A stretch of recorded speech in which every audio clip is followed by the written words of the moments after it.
La lecture de ce jour se fera dans 1 Jean chapitre 4 des versets 7 à 12. Bien-aimés, aimons-nous les uns les autres, car l'amour est de Dieu, et quiconque aime est né de Dieu et connaît Dieu. Celui qui n'aime pas n'a pas connu Dieu, car Dieu est amour. L'amour de Dieu a été manifesté envers nous en ce que Dieu a envoyé son Fils unique dans le monde afin que nous vivions par lui. Et cet amour consiste non point en ce que nous avons aimé Dieu, mais en ce qu'il nous a aimés et envoyé son Fils comme victime expiatoire pour nos péchés. Bien-aimés, si Dieu nous a ainsi aimés, nous devons aussi nous aimer les uns les autres. Personne n'a jamais vu Dieu. Si nous nous aimons les uns les autres, Dieu demeure en nous et son amour est parfait en nous. Amen.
Notre Père qui es aux cieux, nous nous approchons de ton trône de grâce pour te remercier de ce saint jour où tu nous permets de nous retrouver à travers cette nouvelle technologie Combien nous te louons, nous t'adorons et nous te glorifions, nous te rendons grâce pour ces moments bénis de partage. Que tu puisses, Seigneur, être présent à nos côtés par ton Esprit Saint et que nous puissions être attentifs à ta parole et à tout ce que tu as à nous délivrer en ce matin de sabbat. Pardonne nos fautes, nos péchés, nos manquements envers toi et envers notre prochain. Et surtout, Seigneur, nous voudrions que tu puisses être avec celle qui va partager le message avec nous. Que cette journée soit sous ton regard et ta protection.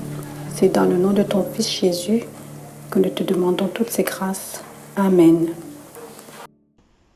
Merci de prêter attention aux deux textes bibliques. Le premier texte biblique se trouve dans 2 Corinthiens 5, verset 14, qui nous dit « Car l'amour de Christ nous presse, parce que nous estimons que si un seul est mort pour tous, tous donc sont morts.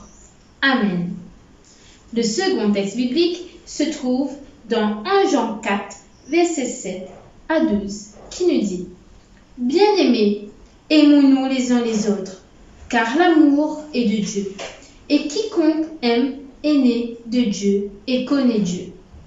Celui qui n'aime pas n'a pas connu Dieu, car Dieu est amour. L'amour de Dieu a été manifesté envers nous en ce que Dieu a envoyé son Fils unique dans le monde, afin que nous vivions par lui. Et cet amour consiste non point en ce que nous avons aimé Dieu, mais en ce qu'il nous a aimés et a envoyé son Fils comme victime expiatoire pour nos péchés. Bien-aimés, si Dieu nous a ainsi aimés, nous devons aussi nous aimer les uns les autres. Personne n'a jamais vu Dieu. Si nous nous aimons les uns les autres, Dieu demeure en nous et son amour est parfait en nous. Amen.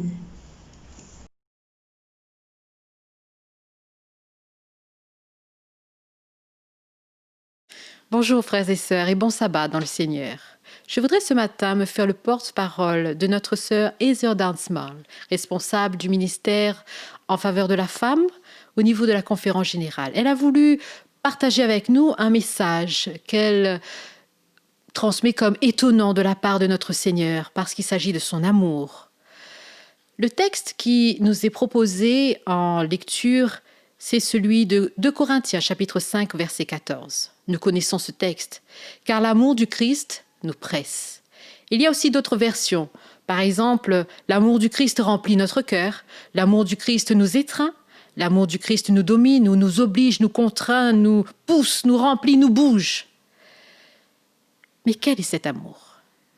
Je voudrais illustrer cet amour à travers le témoignage de Suzanne, une jeune femme de 34 ans qui est devenue aveugle suite à un diagnostic erroné du médecin.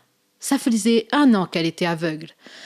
Et son quotidien se résumait à des questions sans réponse, à une colère profonde. Elle était perdue, elle ne comprenait pas pourquoi ça lui était arrivé. Et de plus, elle ne voulait pas faire un pas sans la présence de son mari. La vie était compliquée pour elle. Mais un jour, son mari prit la décision de l'emmener à faire un pas de plus, c'est-à-dire à retrouver une certaine autonomie. Il lui a dit ce matin-là qu'il fallait qu'elle aille seule au travail, qu'elle prenne son bus, qu'il fallait qu'elle se fasse violence. Bien sûr, pour Suzanne, c'était terrible. Elle se sentait abandonnée et elle se disait « Mais c'est pas possible, tu ne m'aimes plus pour me faire une chose pareille !» Et patiemment, son mari l'a accompagnée.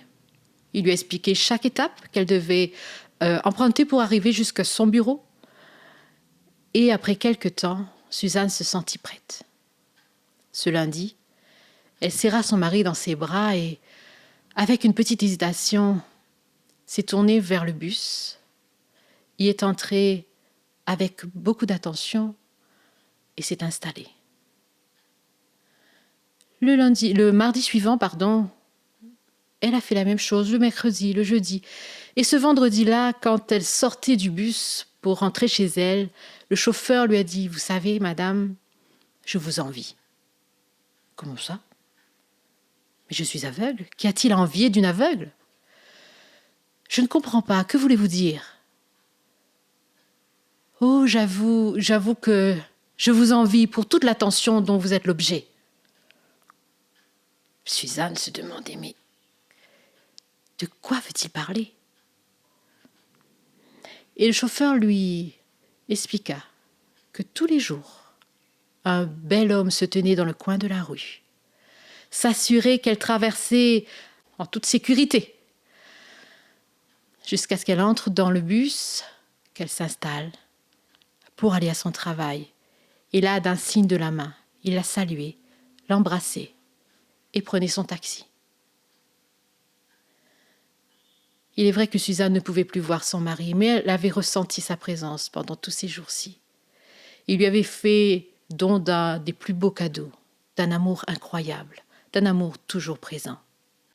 Alors vous allez me demander, comment se fait-il que Marc ait pu soutenir ainsi son épouse ? Il a été rempli de l'amour de Dieu. Tout à l'heure, il nous a été lu le texte de 1 Jean chapitre 4, à partir des versets 7 à 12, et je voudrais qu'on reprenne le verset 9 particulièrement. Voici comment l'amour de Dieu a été manifesté envers nous. Dieu a envoyé son Fils unique dans le monde afin que nous vivions par lui. Dieu a envoyé son Fils.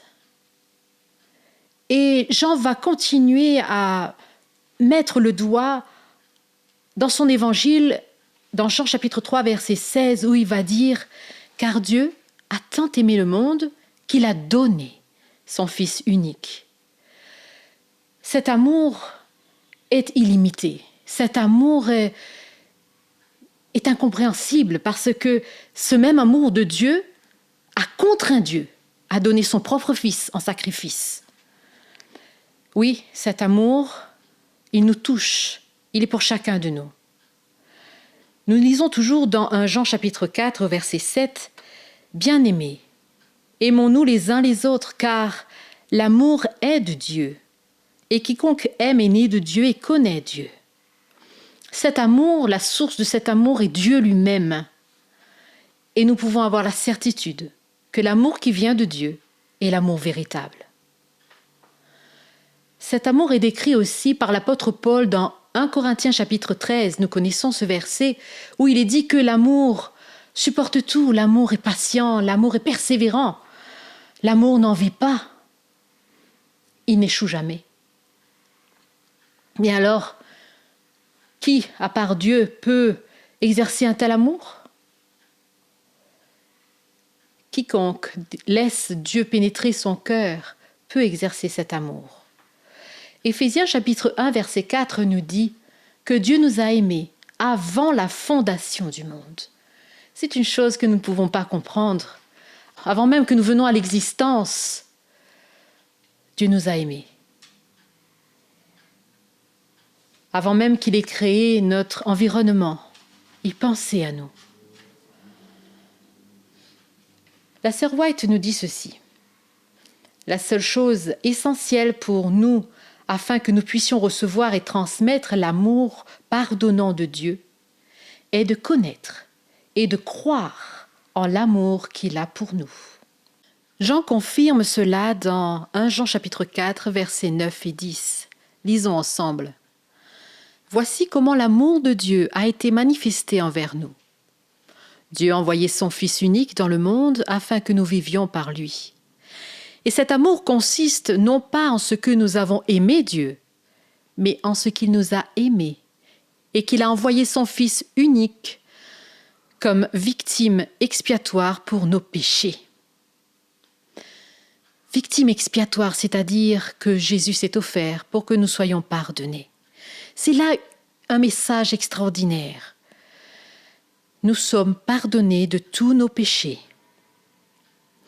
Et Dieu va aller plus loin, parce qu'il va dire à travers la bouche du prophète Jérémie, Jérémie chapitre 31, verset 3, « Je t'aime d'un amour éternel. Je t'aime d'un amour éternel, et cela malgré toi. » Oui, il se peut que nous nous sentions,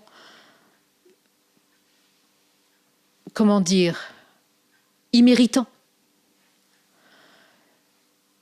Mais Dieu nous aime et il vient vers nous. C'est lui qui fait le chemin jusqu'à nous. Et il nous prend tels que nous sommes. Et malgré nous, et malgré tout ce que nous pouvons être. Le texte continue et nous dit ceci, au verset 7, « Bien-aimés, aimons-nous les uns les autres, car l'amour est de Dieu, et quiconque aime est né de Dieu. » Voilà une autre facette de l'amour de Dieu. Cette facette qui fait que nous sommes enfants de Dieu, que nous sommes nés de lui, c'est-à-dire que nous faisons partie de sa famille. Et nous comprenons mieux pourquoi il nous aime tant. Nous avons vu ensemble l'amour incroyable de Dieu, cet amour qui vient jusqu'à nous. Et nous allons maintenant essayer de comprendre ce que cet amour produit dans nos vies. Suivez avec moi la lecture du texte dans 2 Corinthiens, chapitre 5, et au verset 17. « Si quelqu'un est en Christ, il est une nouvelle créature. Les choses anciennes sont passées, voici toutes choses sont devenues nouvelles. » En Christ, effectivement, nous avons le pardon de nos péchés. Nous avons la vie éternelle. Et cette vie va procurer en nous une joie éternelle. Mais il nous faut pour cela être en Christ. Alors ce changement serait-il, me direz-vous, interne, externe ? La réponse est que ce changement se fera de l'intérieur et se verra de l'extérieur. Lorsque nous sommes animés de mauvaises pensées, de pensées sombres, de colère, cela se voit sur le visage. Et lorsque nous sommes en paix, cela se voit également. Oui, la transformation que le Seigneur opère dans nos vies se voit. Ceux qui sont autour de nous peuvent rendre témoignage de ce changement à la gloire de Dieu. Cet amour de Dieu est un amour qui nous régénère. Alors que Dieu me régénère, il y a quelque chose que je peux faire, c'est répondre à cet amour.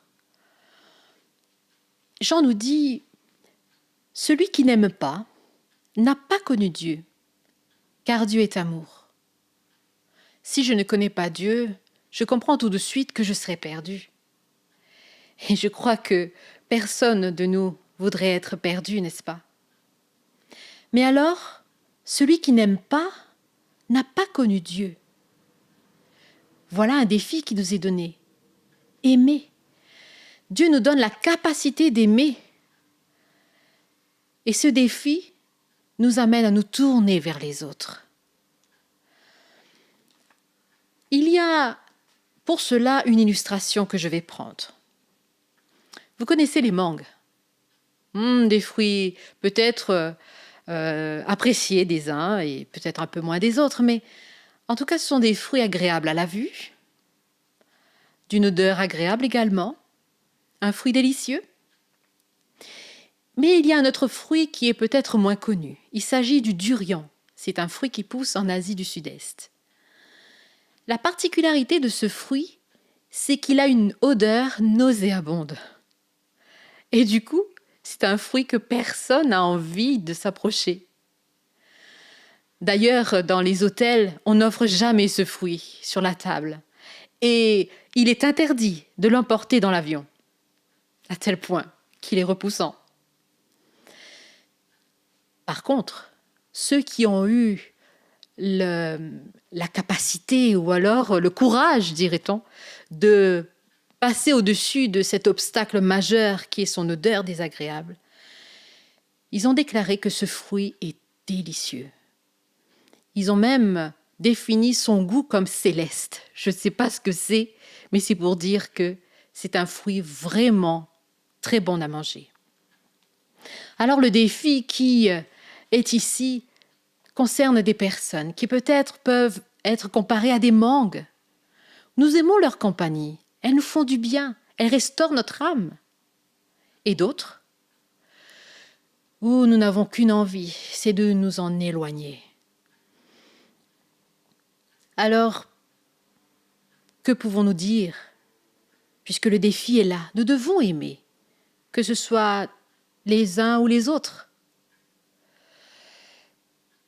Ma prière serait-elle, Seigneur, change cette personne qui a un caractère tellement difficile qu'elle me repousse. Je n'ai pas envie d'être en sa compagnie. Change-la, s'il te plaît. Ou alors, Seigneur, change-moi. J'ai besoin que tu m'aides à aimer comme tu as aimé, parce que tu m'as aimé le premier. La motivation qui devrait être la nôtre, eh bien, c'est l'amour de Dieu qui nous pousse, qui nous presse, qui nous contraint à aimer comme lui a aimé. Le département de ministère de la femme a un slogan. Touchez un cœur, atteignez mon monde. Oui, nous pouvons être encouragés. Si nous sommes des durians que les gens n'aiment pas fréquenter, il y a encore un espoir. Nous pouvons être en Christ, comme nous l'avons vu, une nouvelle créature. Pourquoi?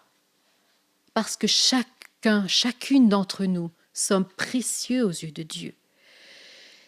Et vous savez, un tel message d'amour, lorsqu'il entre dans la vie d'une personne qui est dans le désespoir, peut faire toute la différence.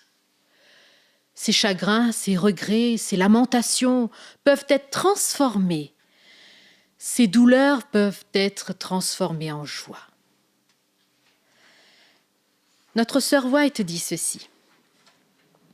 Lorsque le principe céleste de l'amour éternel remplit le cœur, il se répandra aux autres, non seulement parce que des faveurs en sont reçues, mais parce que l'amour est le principe d'action et modifie le caractère, régit les impulsions, contrôle les passions, maîtrise les hostilités et élève les affections.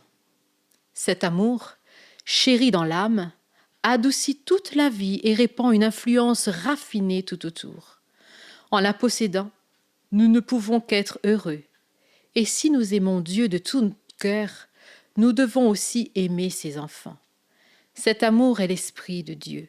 C'est la parure céleste qui donne la vraie noblesse et dignité à l'âme. Oui, chères sœurs, nous pouvons toutes avoir une grande influence autour de ceux qui nous entourent. Et nous devons exercer cette influence. Nous devons cultiver un jardin agréable, des fleurs suaves, de belles couleurs, c'est-à-dire un caractère aimant, des paroles douces, une attention charitable. Tout cela peut être sanctifiant pour ceux qui sont autour de nous.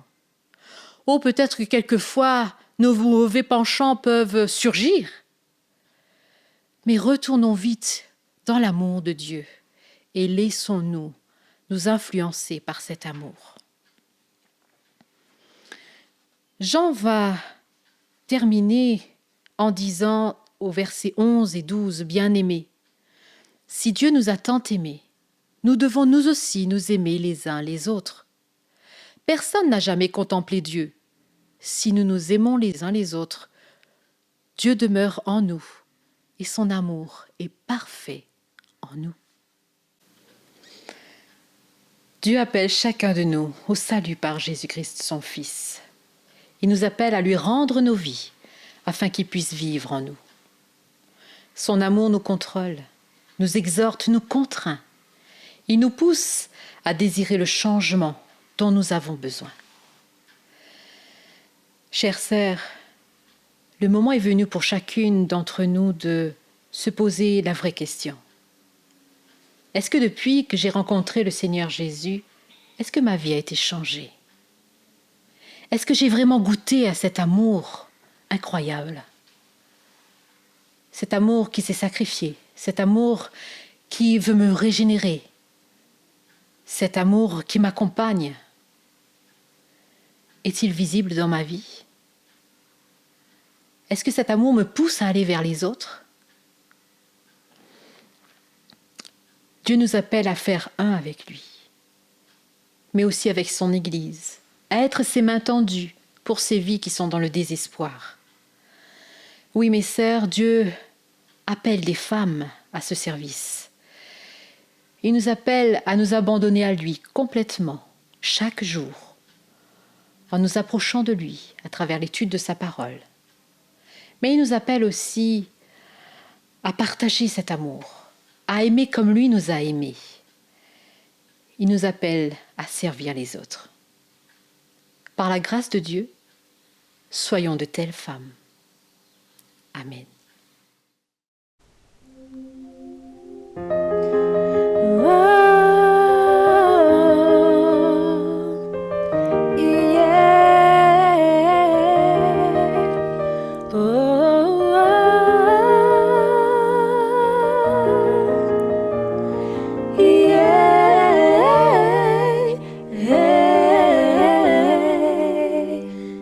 Écoute-moi, mon enfant,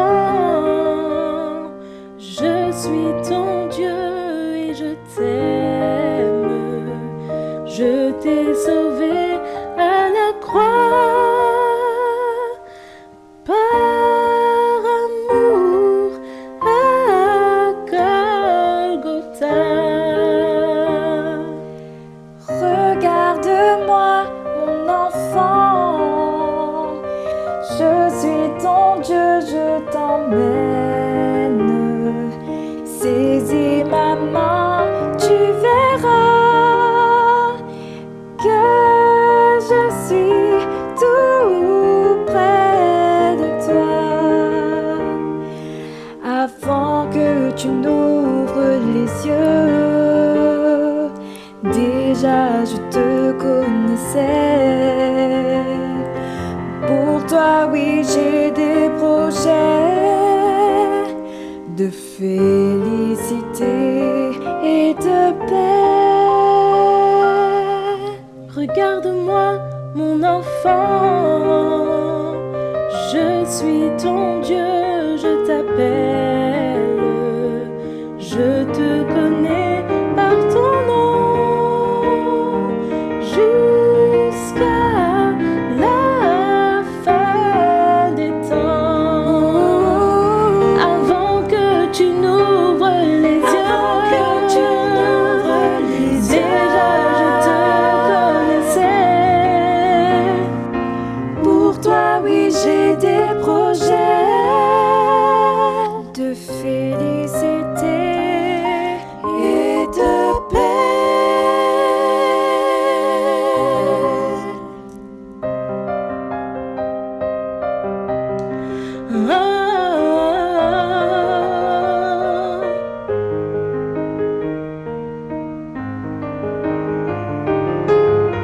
Ah oui, saisis sa main. Invoque-moi, je te répondrai. Confie-moi ta vie, je la sauverai. Pour toi, j'ai des projets de paix. Pour l'éternité.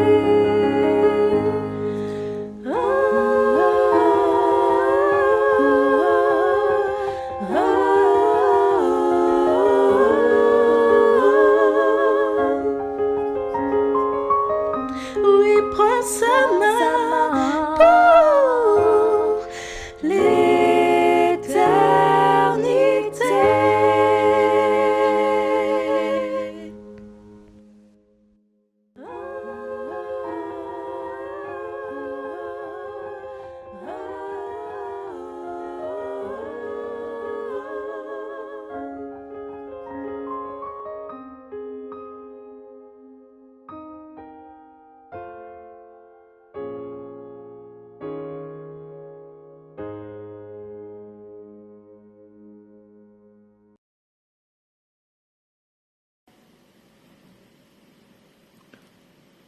Notre Père Céleste, alors que tu nous as parlé ce matin à travers ce message, tu nous rappelles ton amour infini, incroyable, que tu donnes à chacun d'entre nous, et tu nous invites chaque jour à nous mettre à tes pieds, afin que nous soyons transformés par cet amour, régénérés.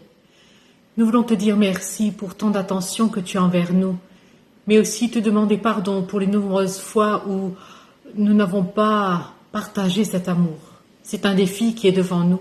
Apprends-nous à aimer comme tu as aimé, afin que ceux qui sont autour de nous sentent ta présence dans leur vie et que leur âme te loue. Merci de nous exaucer et de faire de nous ces femmes qui se lèvent pour te servir, là où tu nous places. Au nom de Jésus, notre Sauveur, nous te prions. Amen.